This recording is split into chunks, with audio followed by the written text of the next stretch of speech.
Hey family, welcome back to the channel. And if you're new here, I pray you're all doing well. My name is Kimwana. I'm your recovering alcoholic auntie. Over here, we talk about addiction, mental health, and trauma. Real life, real experiences, and real healing. So, family, the latest interview on Troy's World featured Feisty's mom, Frida, and Woo. It was a lot to take in. First off, shout out to Troy because the interview was actually a really good watch. And I'm going to leave the link down below in the description so you can check it out for yourselves.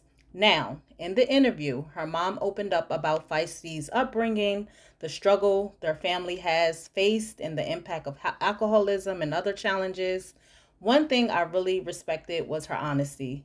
She admitted she wasn't a perfect parent and even said she regrets trying to be more of like a friend than a mother at times. Um, Now, let me be real with y'all. I was triggered watching this. Not in a bad way, but in a reflective way. Because I live both sides of this. I've been the daughter and I've been the alcoholic mother. And let's just be honest, family. There is no handbook on parenting. We all do the best we can with the tools, the resources, the life experiences we've been given. That's why I want to give her mom, Frida, her flowers for even being brave enough to speak on something so personal and so sensitive because a lot of people suffer in silence. But let's talk about something real. Mother and daughter relationships are complex for any race, yes. But especially in the black community. Okay, I got it out. Sometimes it can feel toxic, controlling, even competitive in ways that's really hard to explain. Like instead of healing together, we're unintentionally hurting each other. Now, when I look back at Feisty's situation, this is just my opinion. I'm not a professional, but I see someone who is in dire need of guidance because I've been there. When I was deep in my addiction, I was trying to fill a void in my heart, and I didn't care how I filled it. It could have been a man, fake friends, attention, chaos, literally, but no point intended. Anything to avoid sitting alone in my thoughts. And that's why this situation hits home for me because I don't see behavior, all I see is pain.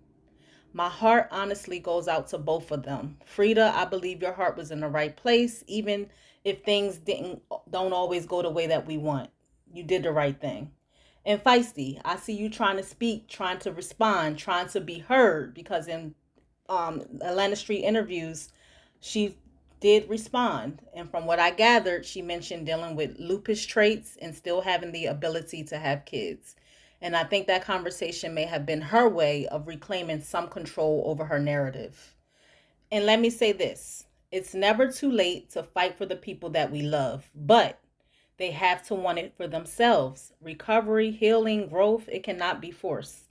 And only God knows when that moment will come for someone. So instead of judging, I'm choosing to pray. Pray for healing, pray for understanding, pray for restoration. Because situations like this don't need more opinions, they need grace. And to any mother watching this, it's not all your fault. Give yourself some grace too. Parenting is hard, addiction is harder, life is the hardest, okay? Family, if this message touched you today, and you experience something very similar, I need you to please drop a yellow heart in a comment. Let's talk about it. Let's heal together. And as always, protect your sobriety, protect your peace. I love y'all. And until the next video, bye.